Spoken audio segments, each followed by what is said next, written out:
ॐ हरिः ॐ श्रीगुरुभ्यो नमः। हरिः ॐ।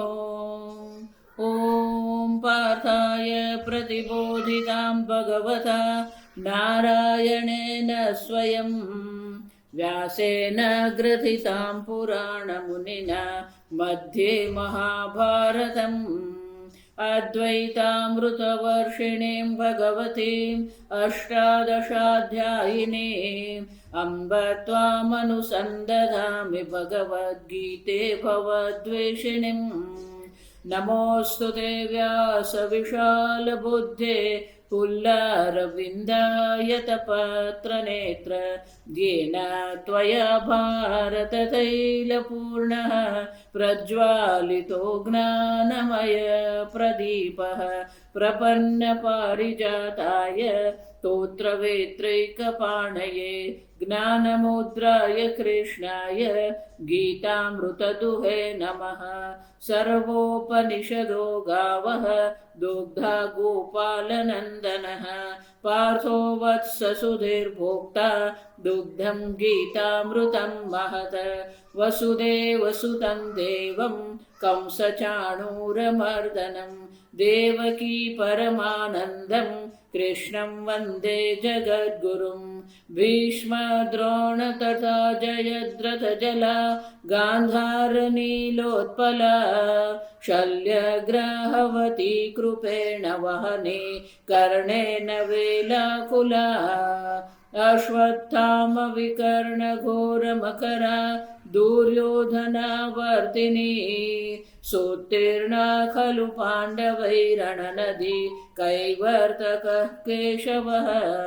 पाराशर्यवचः सरोजममलं गीतार्थगन्धोत्कटं नानाख्यानककेसरं हरिकथा सम्बोधनाबोधितम्। लोके सज्जनषट्पदैरहरः पेपीयमानं मुदा भूयाद्भारतपङ्कजं कलिमलप्रध्वंसिन श्रेयसे। मूकं करोति वाचालं पङ्गुं लङ्घयते गिरिं यत्कृपातमहं वन्दे परमानन्दमाधवम्। यं ब्रह्मा वरुणेन्द्ररुद्रमरुतः स्तुन्वन्ति दिव्यैस्तवैः वेदैः साङ्गपदः क्रमोपनिषदैः गायन्ति यं सामगाः। ध्यानावस्थिततद्गतेन मनसा पश्यन्ति यं योगिनः यस्यान्तं न विदुः सुरासुरगणाः देवाय तस्मै नमः। ॐ सहना भवतु सहनौ भुनक्तु सह वीर्यं करवावहै तेजस्विनावधीतमस्तु मा विद्विषावहै। ॐ शान्ति शान्ति शान्तिः। જ્ઞાન અને કર્મ વેદમાં કર્મનું શું સ્થાન છે, જ્ઞાનનું શું સ્થાન છે, શંકરાચાર્યજી અહીંયા ચર્ચા કરે છે. કર્મ અવિદ્યાને કારણે છે જ્યાં સુધી, અને જ્યાં સુધી જ્ઞાન થતું નથી ત્યાં સુધી કર્મ છે. પણ એકવાર જ્ઞાન થયા પછી કર્મનું કોઈ પ્રયોજન રહેતું નથી. એટલું જ નહીં, જે આપણે પ્રત્યક્ષ પ્રમાણથી જાણી શકીએ છીએ એને માટે શ્રુતિ પ્રમાણ નથી. જે આપણે પ્રત્યક્ષ પ્રમાણથી જાણી શકતા નથી એને માટે શ્રુતિ પ્રમાણ છે. અને એટલા માટે શ્રુતિ માતા જે કહી રહી છે, જો હું તમને વારંવાર કહું, તમારા અનુભવની વિરુદ્ધની વાત શ્રુતિ માતા નથી. શ્રુતિ માતા જે ચર્ચા કરી રહી છે એ તર્કબદ્ધ છે અને તમારા અનુભવની અંતર્ગત છે. તો ગઈકાલે આપણે જોયું, કર્મણઃ મિથ્યા પ્રત્યય કર્તૃકત્વાत् કર્તુઃ અભાવે શ્રુતિ અપ્રામાણ્યમિતિ ચેત. પૂર્વ પક્ષી પેલો બીજો એક પ્રશ્ન ઉઠાવે છે કે જો તમે એમ કહેતા હોય કે કર્મ અને કર્તા જે છે એ મિથ્યા પ્રત્યય છે. મિથ્યા પ્રત્યય કર્તૃકત્વાદ. આ સમજો. મિથ્યા પ્રત્યય એટલે કે મિથ્યા જ્ઞાન છે. દેહાદિ સંગાતમાં અહમ બુદ્ધિ રૂપી જે મિથ્યા જ્ઞાન છે એ મિથ્યા જ્ઞાનને કારણે કર્તા છે અને કર્તાને કારણે કર્મ છે. કર્તૃકત્વાદ કર્તા દ્વારા કરવામાં આવતું કર્મ હોવાથી. પણ તમે કહો છો કે શ્રુતિ માતા કહે છે કે આત્મામાં કર્તૃત્વ ભોક્તૃત્વ નથી, તો બધી શ્રુતિનું પ્રામાણ્ય રહેશે જ નહીં. જ્યારે કરતા જ નથી તો કર્મકાંડની શ્રુતિ જે છે એ કોને વિધાન કરશે?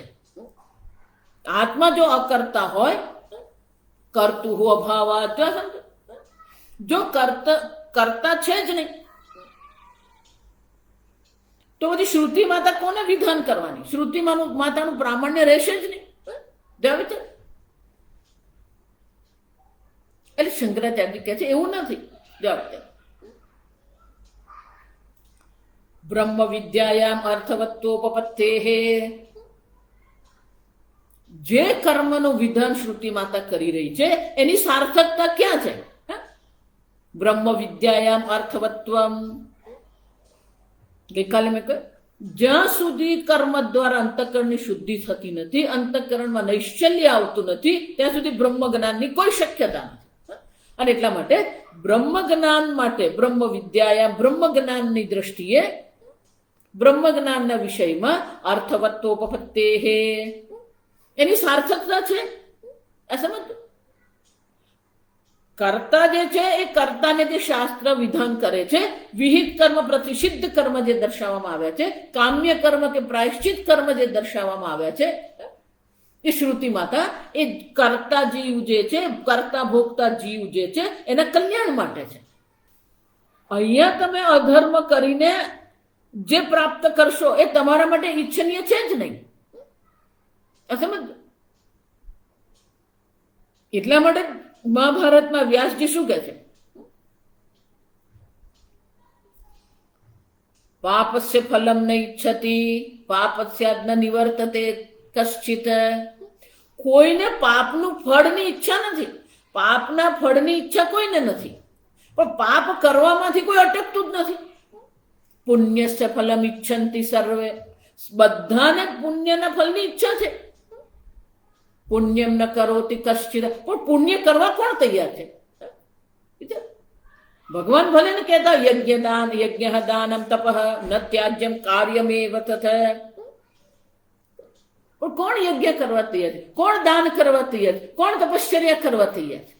મફતમાં મળે બધું જ લેવા તૈયાર આપણે. જો વિચાર, મંદિરમાં જઈએ પૂજા કરીએ, પણ મંદિરમાં દાન તો કરો. તમે મંદિર ચાલવાનું કેવી રીતે? આ સમજ. ધર્મની વાત આવે ને એટલે આપણે બધું મફતમાં જ. મોબાઈલ ભલે 25,000 નો આપણે લઈએ, 25,000 નો મોબાઈલ લેવા તૈયાર છીએ આપણે, પણ 2,500 રૂપિયા બ્રાહ્મણને આપવા આપણે તૈયાર નથી. ગુરુજીને ભલે 2,000 રૂપિયા દક્ષિણા આપવા તૈયાર નથી. જો વિચાર. પુણ્ય સે ફલમ છે. પુણ્યનું ફળ બધાને જ જોઈએ, પણ પુણ્ય કરવા કેટલા તૈયાર છે?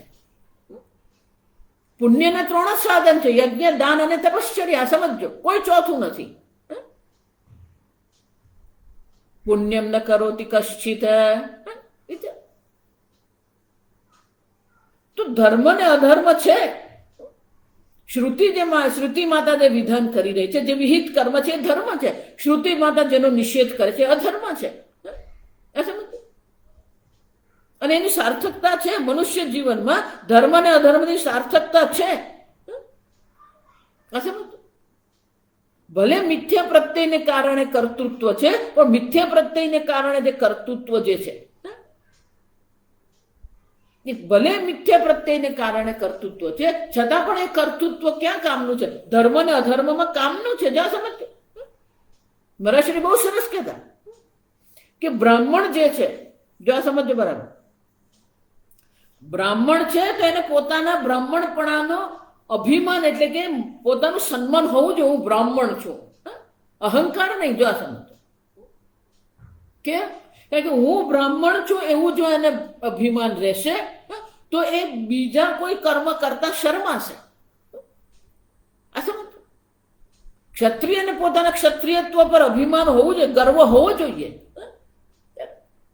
હું ક્ષત્રિય છું, હું આવું કર્મ ન કરી શકું. હું બ્રાહ્મણ છું, હું આવું કર્મ ન કરી શકું. જો વિચાર, તો બ્રાહ્મણત્વ જેને કહીએ, ક્ષત્રિયત્વ જેને કહીએ, એ આપણને અધર્મ કરતા અટકાવે છે. સમજ. એની સાર્થકતા છે.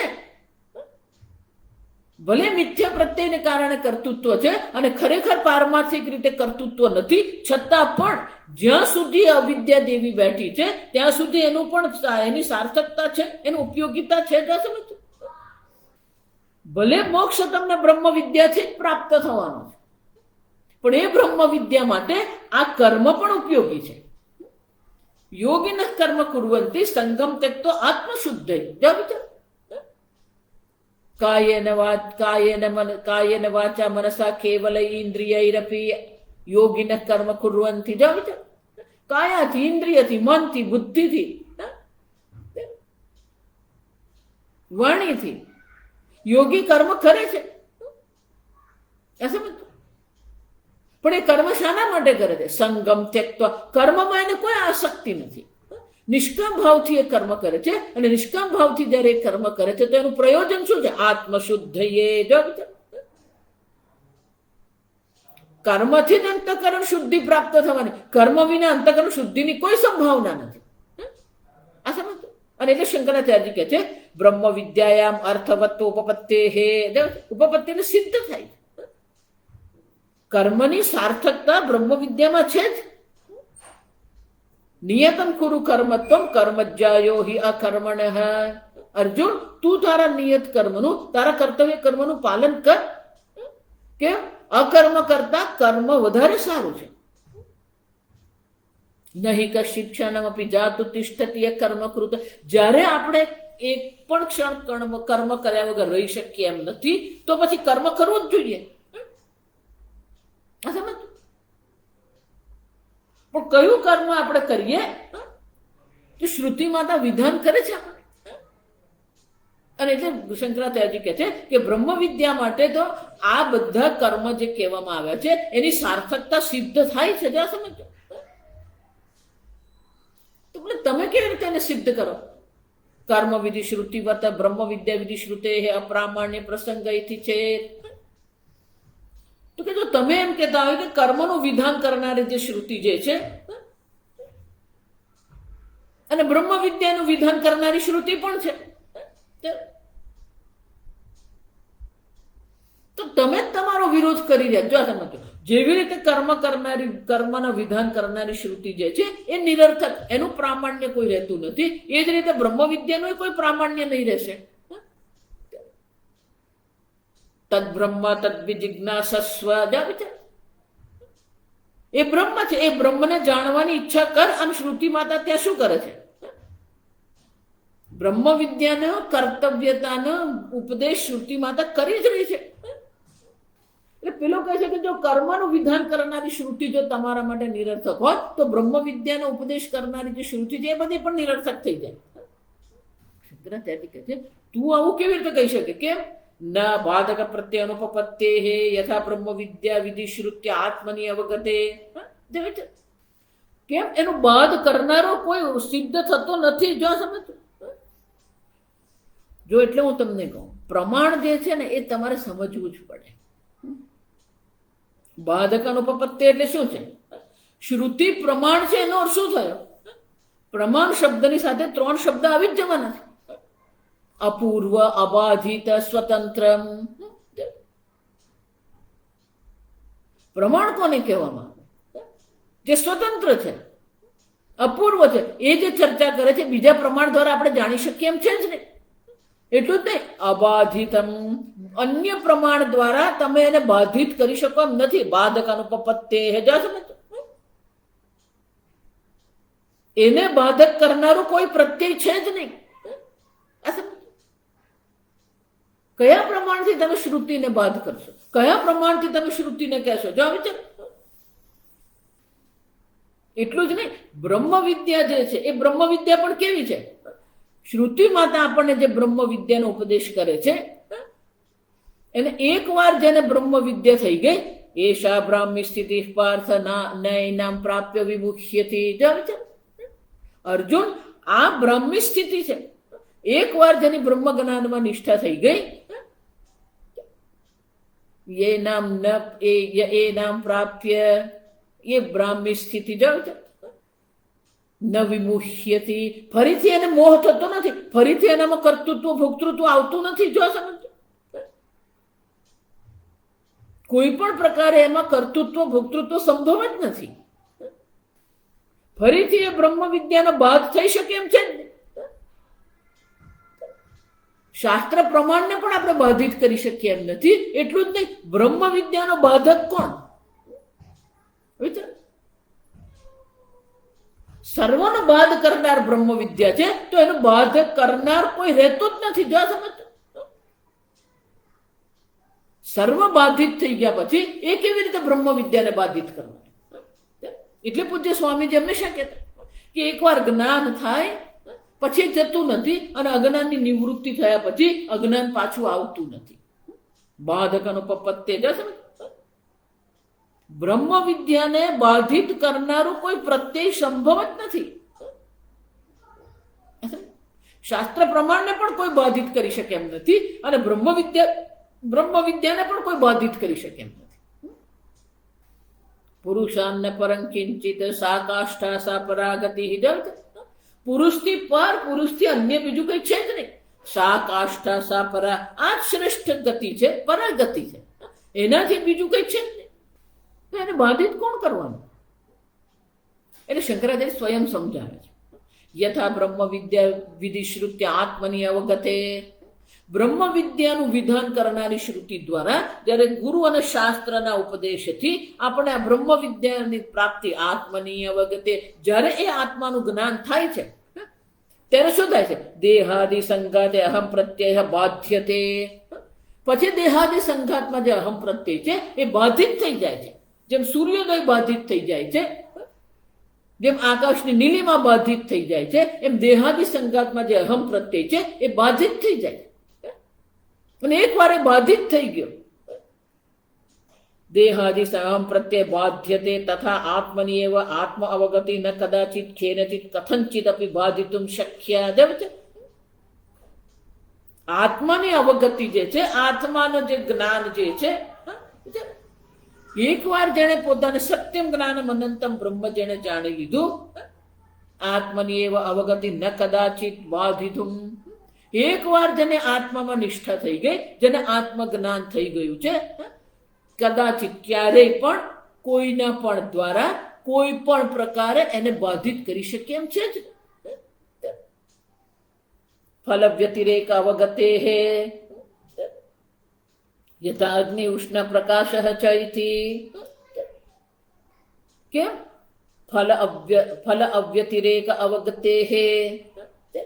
ફલ અવગતે માની કે મોક્ષની પ્રાપ્તિ થયા પછી, આત્માના સ્વરૂપમાં નિષ્ઠા થયા પછી, વ્યતિરેક અવગતે, જો આપણે સવારે જે જોઈએ, આત્માથી ભિન્ન અન્ય કઈ છે જ નહીં.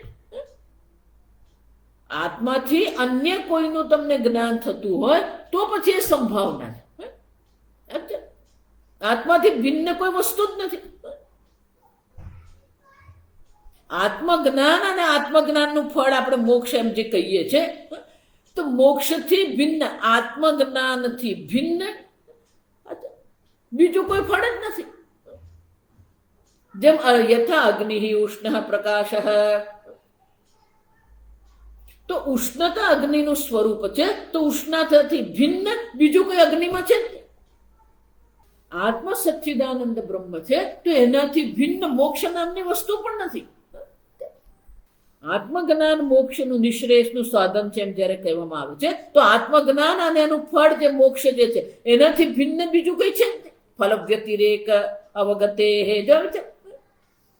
આત્મજ્ઞાનનું ફળ જે છે એ એનાથી ભિન્ન છે જ ને. આત્મજ્ઞાન અને મોક્ષ બે નથી. આ સમજો.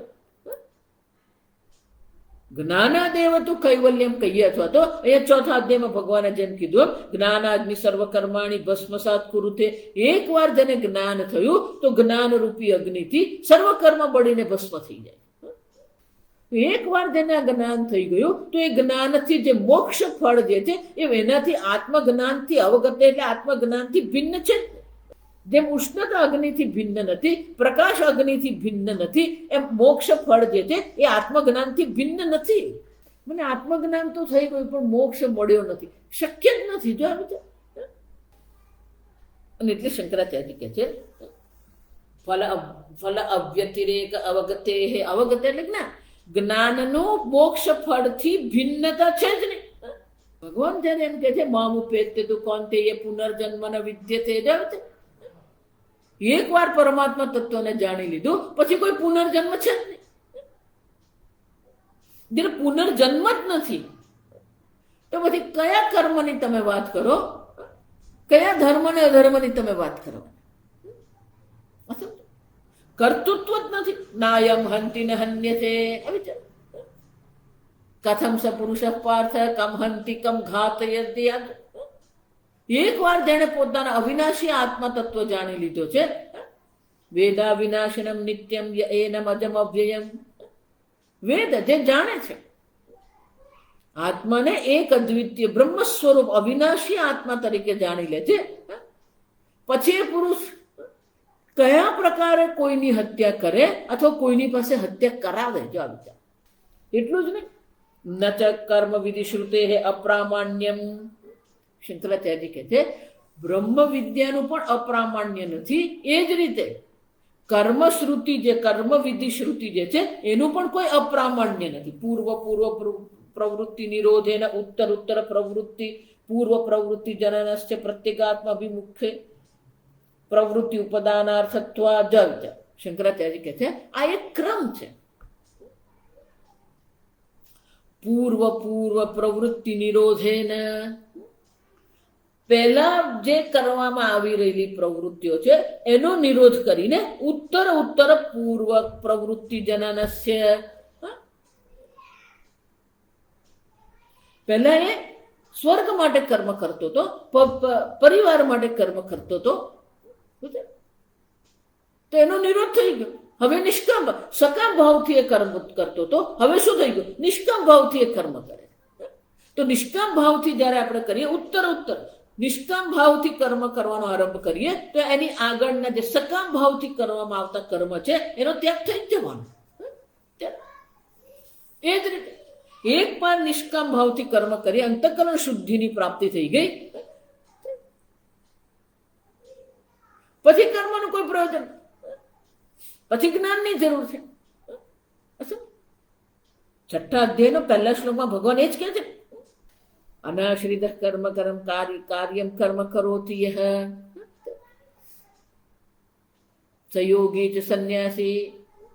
કેમ? આરુરુક્ષુર મુનિર યોગ કર્મ કારણ મુચ્યતે.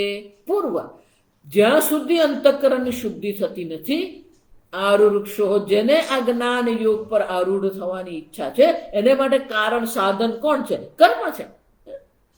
એ જ વ્યક્તિ તસ્યૈવ આપ સમજો, એ જ વ્યક્તિ જ્યારે એને પૂર્ણ રૂપે વૈરાગ્ય થઈ ગયો છે, સંન્યાસની પ્રાપ્તિ છે, પછી શું છે? યોગારૂઢ્ય તસ્યૈવ ક્ષમઃ કારણ મુચ્યતે. સર્વ કર્મનો ત્યાગ એને માટે કારણ. તો જ્યાં સુધી અંતઃકરણની શુદ્ધિ થતી નથી, જ્યાં સુધી આપણે અધિકારીત્વની પ્રાપ્તિ થતી નથી, ત્યાં સુધી આ કર્મનું પ્રયોજન છે. ભગવાન જે 12મા અધ્યાયમાં આપણને ક્રમ વિપરીત ક્રમ જે દર્શાવ્યો એ ક્રમ જ છે. પહેલા કર્મફળનો ત્યાગ કરીએ, કર્મફળના ત્યાગમાં નિષ્ઠા થઈ ગઈ, પછી કર્મનો ત્યાગ કરીએ. આપણે કર્મનો ત્યાગ થયો તો પછી આપણું મન અભ્યાસમાં લાગશે, એટલે કે ચિંતન કરી શકીશું આપણે. જ્યાં સુધી કર્મમાં વૈરાગ્ય થતો નથી ત્યાં સુધી પેલું આત્મચિંતન થતું નથી. જ્યાં સમજ અભ્યાસ એને તું કોણ તે અભ્યાસની આવશ્યકતા. અને અભ્યાસ એકવાર થઈ ગયો ત્યાં સમજ પૂર્વ ક્રમ જે છે એનો ત્યાગ થતો જાય છે, ઉત્તર જે છે એની ઉત્પત્તિ થતી જાય. ઉત્તર પૂર્વ પ્રવૃત્તિ જનનસ્ય.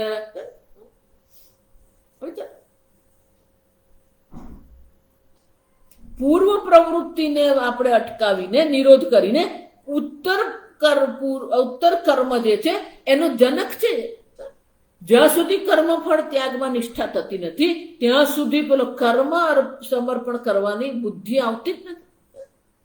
આમ પૂર્વ પ્રવૃત્તિ જે છે ઉત્તર પ્રવૃત્તિ માટે આપણા માટે જનક છે. પ્રવૃત્તિ જનન છેદાર્થ. હા, પૂર્વ પ્રવૃત્તિ નકામી નથી. પૂર્વ પ્રવૃત્તિને કારણે આ ઉત્તર પ્રવૃત્તિ ઉત્પન્ન થઈ શકે છે.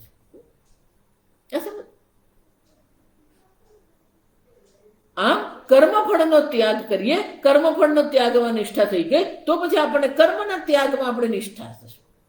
સર્વ કર્મ ઈશ્વરને અર્પણ કરીએ. એકવાર એ કર્મનો ત્યાગ થઈ ગયો, કર્મ ઈશ્વરને આપણે અર્પણ કરીએ છીએ તો ધીરે ધીરે આપણે અભ્યાસમાં પણ આપણે રુચિ થશે.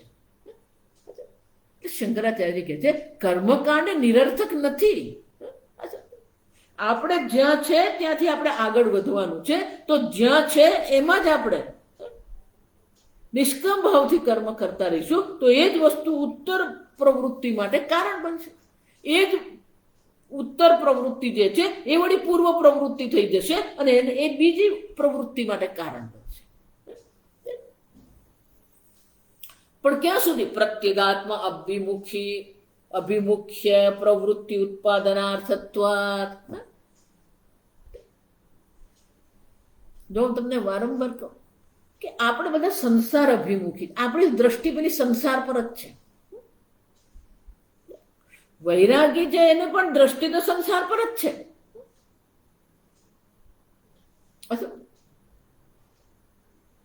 પણ આ ઉત્તર પ્રવૃત્તિ જે છે એ ઉત્તર પ્રવૃત્તિને કારણે શું થશે?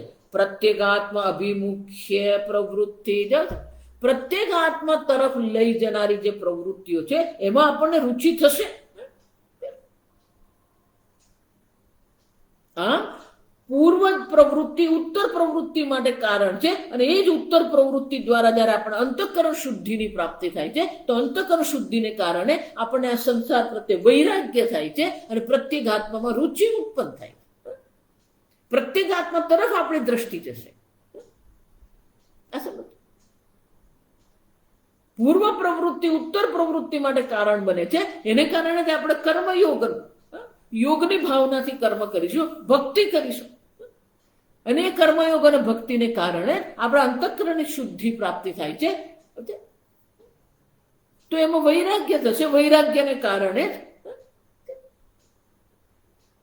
સંસારના ત્યાગની ઈચ્છા થશે તો મોક્ષની ઉત્પત્તિ. મુમુક્ષુ બને. મુમુક્ષુ બન્યા પછી પણ શું છે? ગુરુ પાસે જઈએ ત્યારે ગુરુ આપણને કહે છે કે જ્ઞાનથી જ મોક્ષ છે, તો પછી એ મુમુક્ષુ કોણ બનવાનું? જિજ્ઞાસુ બનવાનું. જો સમજ. અને શંકરાચાર્ય કહે છે આ ક્રમથી આપણે વિચારીએ તો છેવટે એ મુમુક્ષુ પણ જિજ્ઞાસુ બને છે અને એ જિજ્ઞાસુ બન્યા પછી આત્માભિમુખ બને છે. તો પૂર્વ પ્રવૃત્તિનું પ્રયોજન તો છે જ, સાવ નિરર્થક નથી. જ્યાં સુધી દેહાદી સંગાતમાં અહમ બુદ્ધિ છે ત્યાં સુધી આ બધી પ્રવૃત્તિ જે છે એ ઉપયોગી છે. એટલે ભગવાન કહે છે કે અર્જુન તું ત્યાગ કરવાની વાત કરે છે એ યોગ્ય નથી. અને જે લોકો કર્મ ત્યાગ કરીને બેસી જાય છે પછી એમની બુદ્ધિમાં વિકૃતિ આવે જ છે. આ સમજો. પછી એવા પોતાને અપવાદ બનાવીને બેસાડી દે. પછી એવા શ્રુતિ વાક્યોને ભગવદ્ ગીતાના વાક્યોને મચકેડીને મરોડીને એનો અર્થ કરે. પછી પોતાનું કર્મરહિત જીવન જે છે એને યોગ્ય ઠરાવવા માટે એ ભગવદ્ ગીતાના વાક્યને વાંકા ચૂકા કરી નાખે. આ સમજજો બરાબર. અને એટલે શંકરાચાર્ય કહે છે કે આ પ્રવૃત્તિ પણ ઉપયોગી છે. પૂર્વ પ્રવૃત્તિ ઉત્તર પ્રવૃત્તિને ઉત્પન્ન કરનાર છે. એ જ ઉત્તર પ્રવૃત્તિ પૂર્વ પ્રવૃત્તિ બની જશે અને બીજે ઉત્તર પ્રવૃત્તિને એ જનક બની જશે.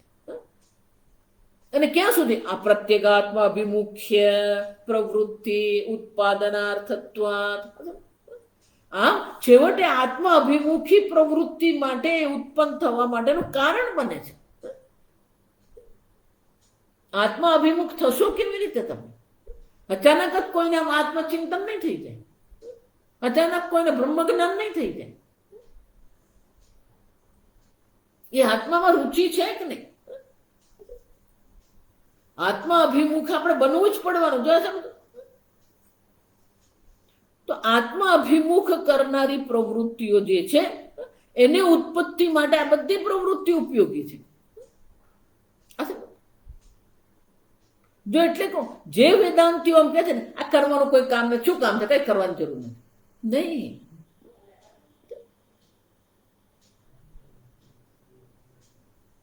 શા માટે તમે લોકોને કર્મ કરતા અટકાવો?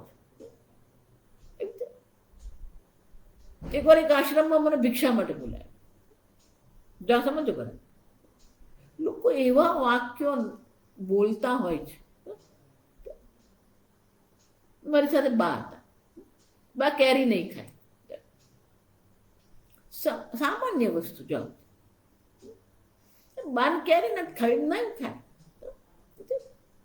કેમ નથી ખાતા? મેં કહ્યું એમણે નક્કી કર્યું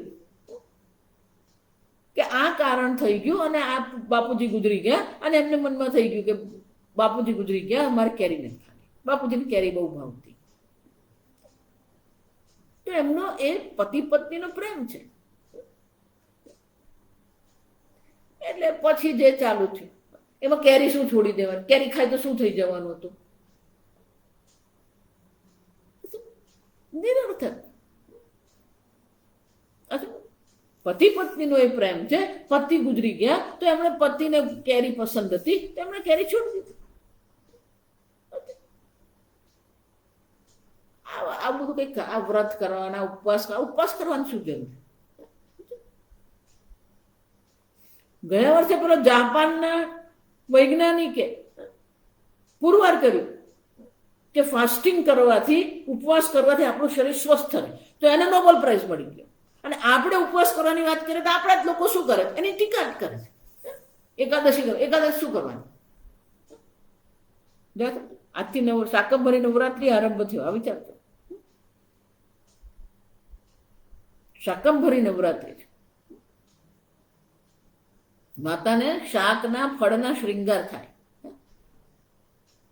અને શાકંભરી નવરાત્રીમાં માત્ર શાક અને ફળ ખાઈને જ આપણે ઉપવાસ કરવાનો. અનાજ કઠોળ નહીં. જાવ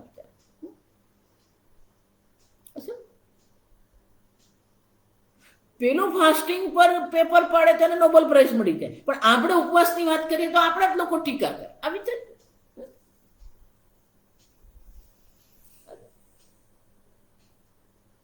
આપણે કહીએ છીએ કાળ પણ ઉત્પન્ન થયેલો છે, કાળ પણ મિથ્યા છે. તો આપણું શાસ્ત્ર જે કહે છે એ નકામું. પેલો એમ કહી આવે કે કાળ મિથ્યા છે, એને નોબેલ પ્રાઇઝ મળી જાય, અને આપણા બાળક પાછા એના વખાણ કરે. મૂર્ખતાની પરાકાષ્ઠા તો એ છે કે આપણે જ લોકો પછી એને વાત કરીએ.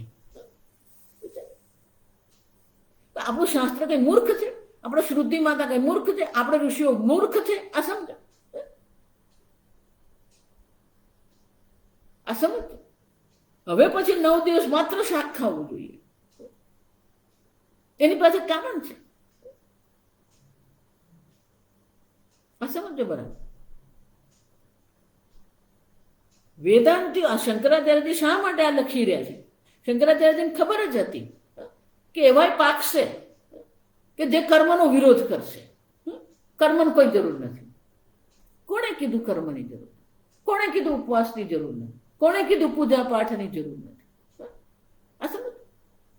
એટલે એક સ્વામીજી કે આ પૂજા પાઠ શું? આ તો બધા ઢીંગલા રમાડવા જેવું છે. કોણે કીધું તમને? ભલે કદાચ તમે પૂર્વજન્મમાં કર્મ કરે ને તમારી અંતઃકરણ શુદ્ધિ થઈ ગઈ ને તમને બ્રહ્મજ્ઞાન, એનો અર્થ એવો નથી કે અહીંયા ઘડી કોઈ લાલાની પૂજા કરે તો ઢીંગલા રમાડ્યા થઈ ગયા. સમજો. એટલે શંકરાચાર્ય કહે છે કે પૂર્વ પ્રવૃત્તિ જે છે એ ઉત્તર પ્રવૃત્તિ માટે કારણ છે, જનક છે. અને ક્યાં સુધી? પ્રત્યેગાત્મા અભિમુખ્ય પ્રવૃત્તિ ઉત્પાદનાર્થત્વાત. આપણે અંતરાત્મા તરફ ક્યારે જઈશું? અંતર્મુખી ક્યારે બનીશું? બહિર્મુખતા છે. બહિર્મુખતાનો ત્યાગ નિષ્કામ ભાવ કર્મથી જ થઈ શકે.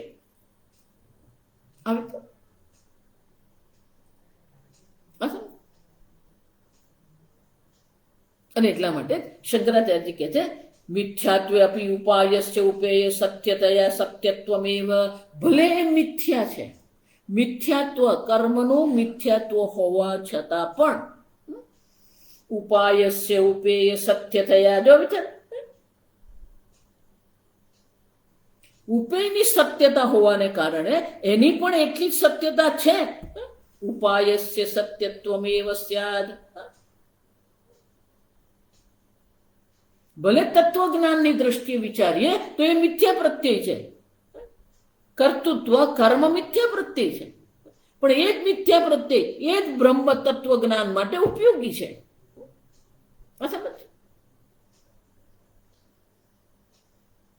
સ્વપ્નમાં તમે સ્વપ્ન જોઈ રહ્યા છો તો સ્વપ્નમાંથી જાગ્રતમાં આવવા માટે, તો ઘણી વાર ઘણા લોકોને એવું થતું હોય કે અચાનક જ એમને એવું સ્વપ્ન આવે કે ગાઢ જંગલમાં છે,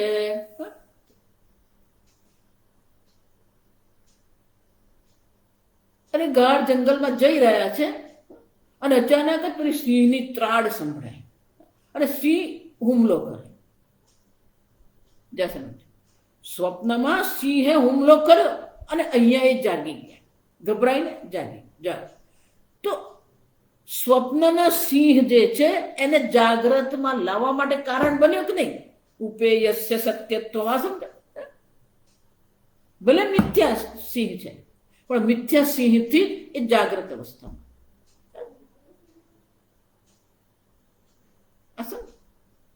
એ જ રીતે મિથ્યાત્વે અપી ઉપાયસ્ય, ભલે આ કર્મરૂપી ઉપાય જે છે એનું મિથ્યાત્વ છે છતાં એ સત્ય આત્મા તરફ તમને લઈ જનાર છે.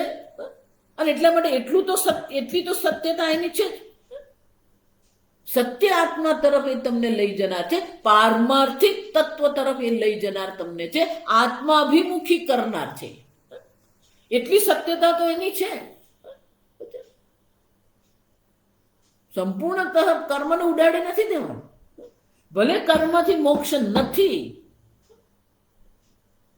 પણ એ જ કર્મ બ્રહ્મ વિદ્યા માટે ઉપયોગી છે.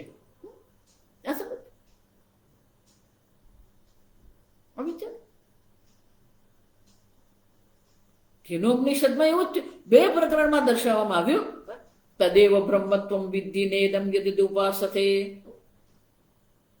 ઇદમ તયા તું જેની ઉપાસના કરે છે એ બ્રહ્મ નથી, આત્મ સ્વરૂપ બ્રહ્મ છે. પણ ઉપાસત એમ કીધું એટલે એવો અર્થ આપણે કરી શકીએ કે શ્રુતિ માતા કહે છે કે આ ઉપાસનાની આવશ્યકતા જ નથી.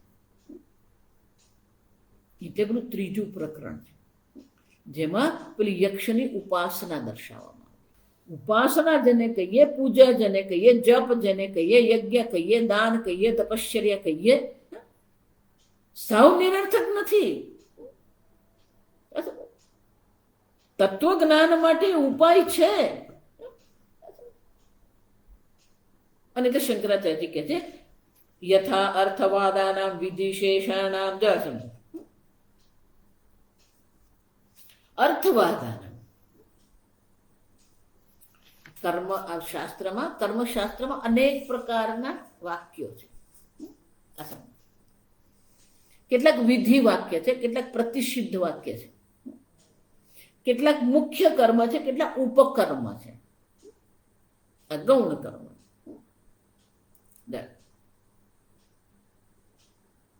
તો અર્થવાદ એવા કેટલાક વાક્યો જે છે એ વિધિના અંતમાં, જ્યાં એ વિધિ, ધારો કે પુત્ર કામેષ્ઠી યજ્ઞ,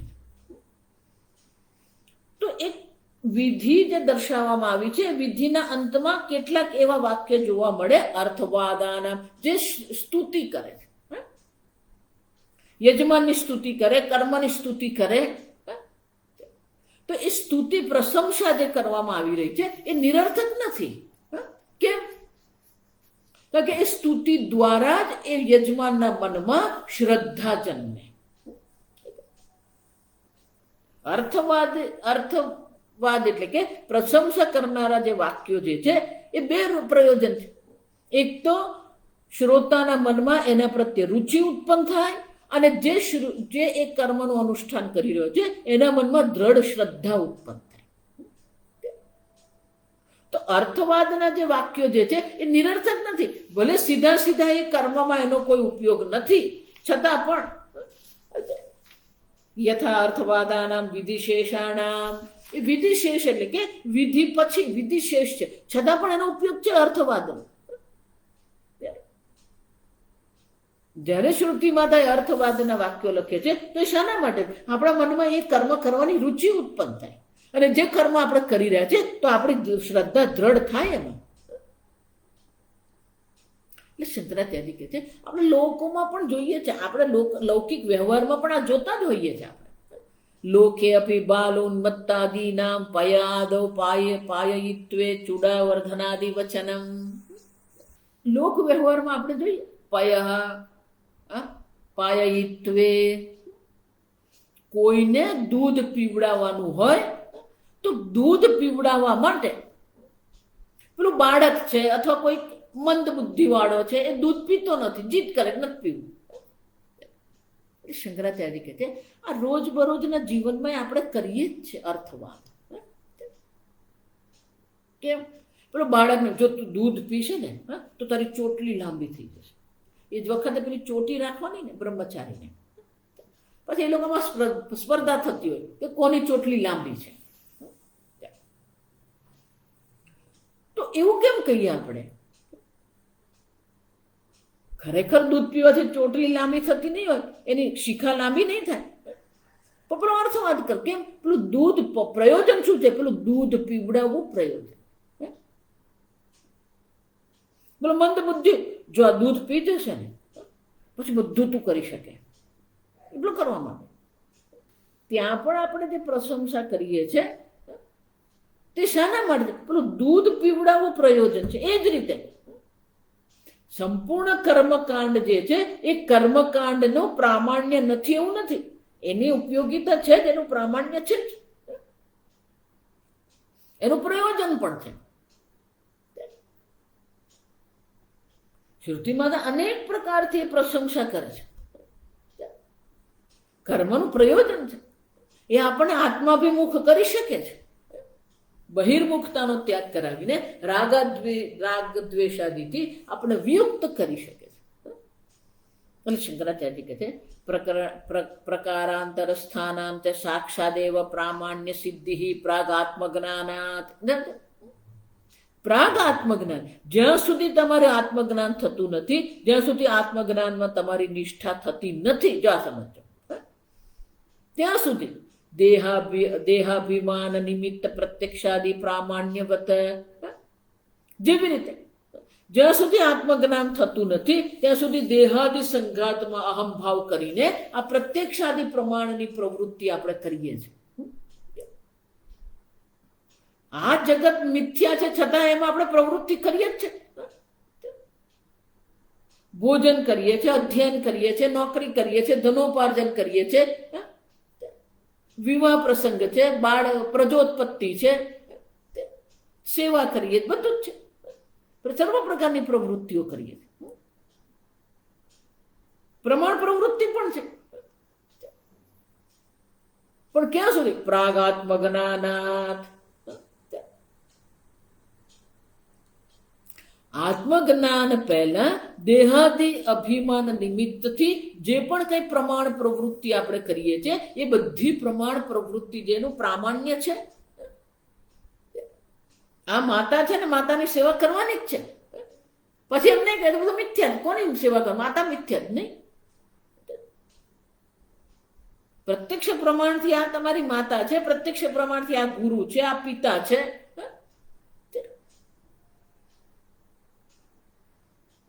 એનું પણ પ્રયોજન છે.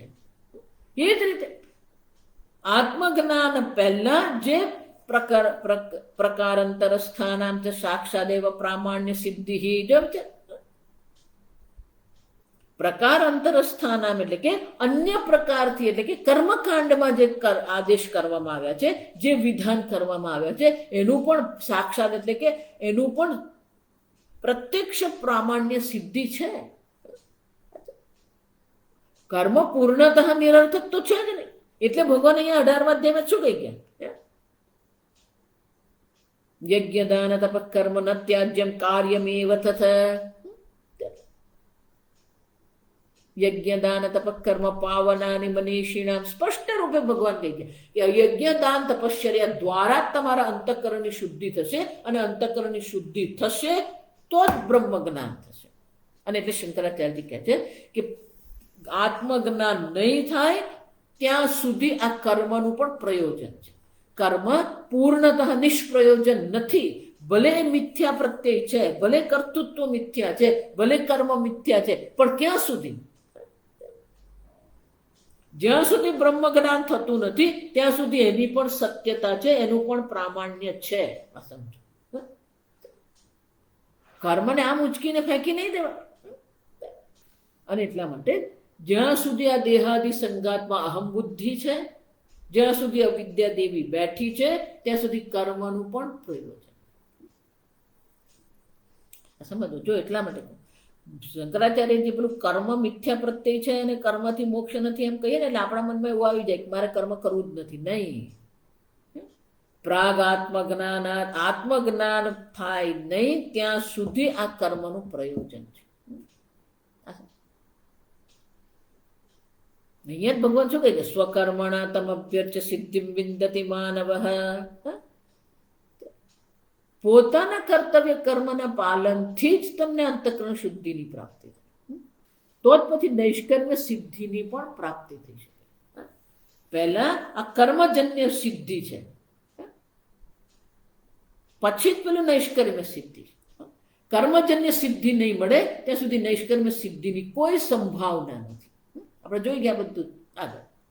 અને એટલે શંકરાચાર્ય કહે છે આત્મજ્ઞાન નહીં થાય ત્યાં સુધી આ બધું ઉપયોગી છે.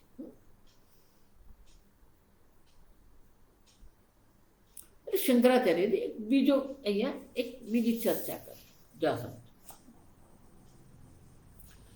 તમે આવું કોને આ મિથ્યા છે મિથ્યા છે એવું નહીં. કેમ? યત્તુ મન્યસે સ્વયં અવ્યાપ્રિયમાણ અપી આત્મા સન્નિધિ માત્ર કરોતિ તદેવ ચ મુખ્યમ કર્તૃત્વમ આત્મનઃ. યદિ તું મન્યસે, તું એટલે કે હવે નવો વિષય, એટલે કે નવી ચર્ચાઓ ચાલુ કરે છે. શંકરાચાર્યજી પેલા પૂર્વ પક્ષીને કહે છે, પૂર્વ પક્ષી એટલે આપણે જ સમજો કે આપણા મનમાં હજી પણ ક્યાંક ક્યાંક ખૂણામાં આવું રહી ગયું હોય એવું જો તું માને છે. શું? આત્મા સ્વયં અવિપ્રિયમાણ અવ્યાપ્રિયમાણ અપી આત્મા. ભલે આત્મા સ્વયં કોઈ વ્યાપાર કરતો નથી, આત્મા સ્વયં કોઈ વ્યાપાર ન કરતો હોવા છતાં પણ સન્નિધિ માત્રેણ કરોતિ તત, એના સન્નિધિ માત્રથી જ બધા કર્મ થાય છે. અને એટલા માટે શું છે? તદેવ મુખ્યમ કર્તૃત્વમ આત્મનઃ. શાસ્ત્રમાં બે પ્રકારના કર્તૃત્વ કહેવામાં, વ્યાકરણમાં પણ છે. આસન કરોતિ કારયતિ. કરોતિ એટલે કર્મ કરે છે. પેલો બીજો છે જે એની પાસે કર્મ કરાવે છે. ઘણી વાર આપણે જોઈએ ખૂન થયું, ખૂન થયું હોય, અકસ્માત થયો હોય, ટ્રકનો અકસ્માતમાં કોઈ ગુજરી જાય, પેલા ટ્રકના ડ્રાઈવરને આપણે પકડીએ એટલે પોલીસ પછી એને કાર્યવાહી કરે. કાર્યવાહી જ્યારે પોલીસ કરતી હોય ત્યારે પેલા ટ્રકના ડ્રાઈવરને પૂછવામાં આવે કે ત્યાં કેમ માર્યો આને? કે સાહેબ મેં માર્યો જ નથી. ખરેખર સાહેબ મેં નથી. તો કોણે માર્યો?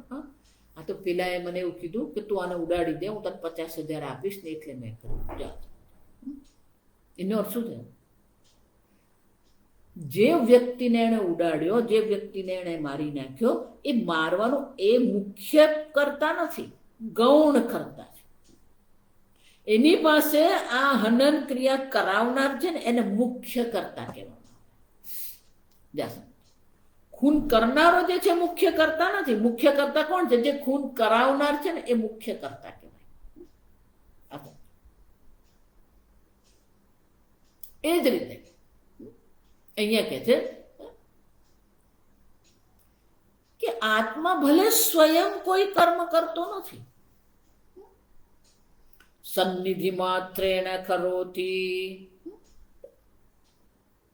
પોતાના સન્નિધિ માત્રથી જ એ બધા કર્મ કરે છે. અને એટલા માટે આત્માનું જે કર્તૃત્વ છે મુખ્ય કર્તૃત્વ છે. તો એને માટે શંકરાચાર્યજી દ્રષ્ટાંત આપે છે. યથા રાજા યુધ્યમાનેષુ યોધેષુ યુધ્યતે ઇતિ પ્રસિદ્ધમ સ્વયં અયુધ્યમાનઃ અપી. બે રાજ્યો વચ્ચે જ્યારે યુદ્ધ થાય ને તો રાજા સ્વયં યુદ્ધ કરવા નથી જતો. જો આ સમજો, અયુધ્યમાનઃ અપી સન્નિધાનાદેવ. રાજાના સન્નિધાન એટલે કે હાજરી, રાજાની હાજરી, રાજાના વિધાનથી જ આ યુદ્ધ થતું હોય છે. યુદ્ધ કરનાર તો પેલો સેનાપતિ છે, સેનાપતિના સૈનિકો છે, એના દ્વારા યુદ્ધ થઈ રહ્યું છે. તો રાજા યુદ્ધ કરી રહ્યો છે. યુધ્યમાનેષુ યોધેષુ યુધ્યતે. યુધ્યમાનેષુ યોધા એટલે યુદ્ધ કર, યોદ્ધા, યુદ્ધ કરનાર. યુદ્ધ કરનારા જે યોદ્ધાઓ જે છે એ યુદ્ધ કરતા હોવા છતાં પણ પ્રસિદ્ધમ યથા રાજા યુધ્યતે ઇતિ, રાજા યુદ્ધ કરી રહ્યો છે એવું કહેવામાં. યોદ્ધાઓ યુદ્ધ કરી રહ્યા હોવા છતાં પણ કહેવામાં તો શું આવે, આ રાજાએ યુદ્ધ કર્યું. ઇતિ પ્રસિદ્ધમ સ્વયં અયુધ્યમાન્ય અપી સન્નિધાનાત. એ પોતે તો યુદ્ધ ભૂમિમાં ગયો જ નથી. એના સાનિધ્ય માત્રથી, એની હાજરી માત્રથી જ આ યુદ્ધ થતું હોવા છથી મુખ્ય કર્તા કોને કહેવામાં આવે, રાજાને મુખ્ય કર્તા કહેવામાં આવે. આ સમજો કેમ? જ્યારે જીત થાય એટલે શંકરાચાર્ય કેમ તમે એને મુખ્ય કર્તા કહો છો? જીતઃ પરાજિત ચ ઇતિ તથા સેનાપતિ વાચા એવ કરોતિ.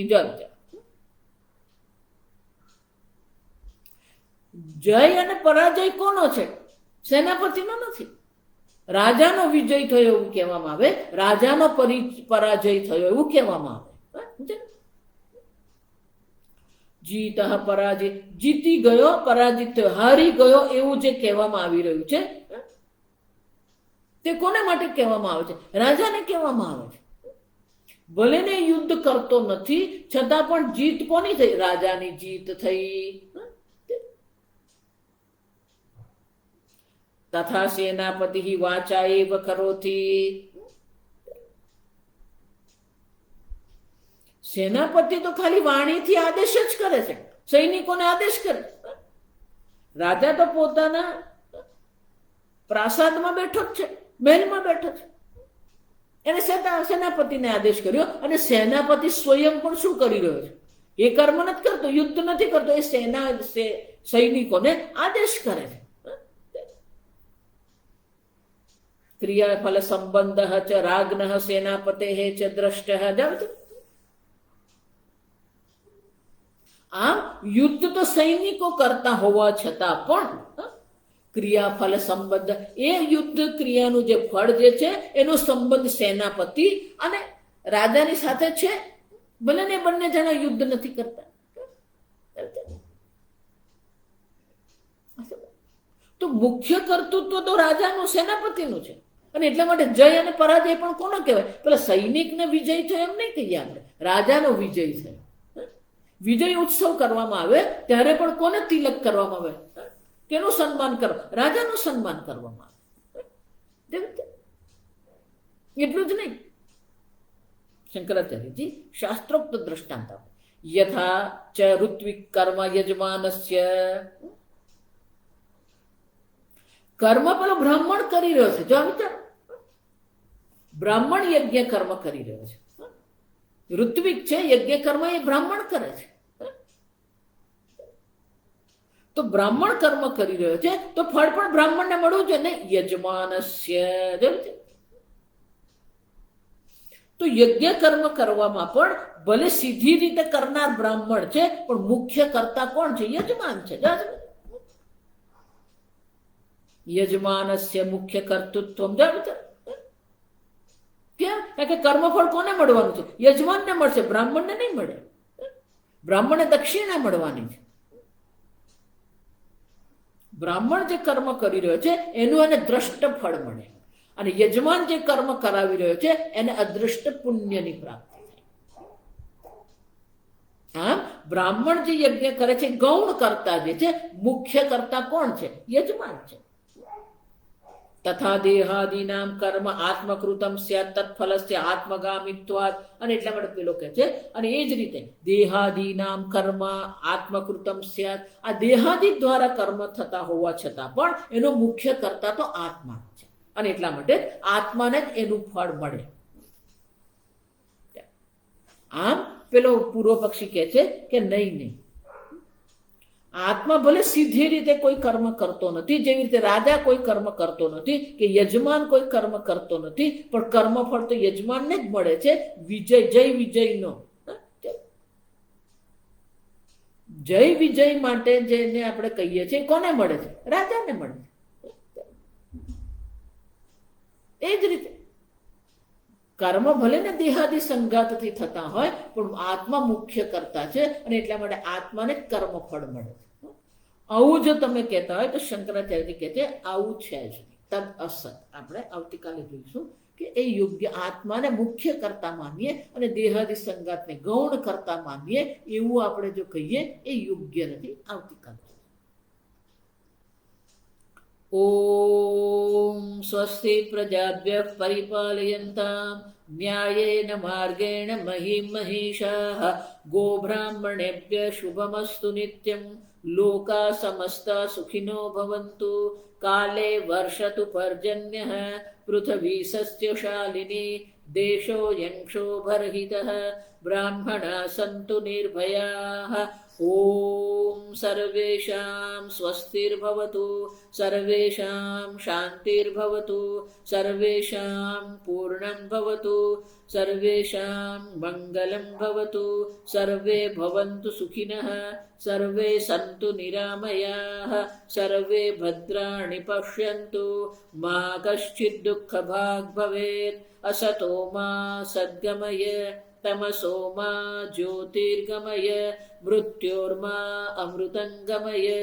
ઓમ પૂર્ણમદઃ પૂર્ણમિદં પૂર્ણાત પૂર્ણમુદચ્યતે પૂર્ણસ્ય પૂર્ણમાદાય પૂર્ણમેવાવશિષ્યતે. ઓમ શાંતિ શાંતિ શાંતિ. હરિ ઓમ. શ્રી ગુરુભ્યો નમઃ. હરિ ઓમ.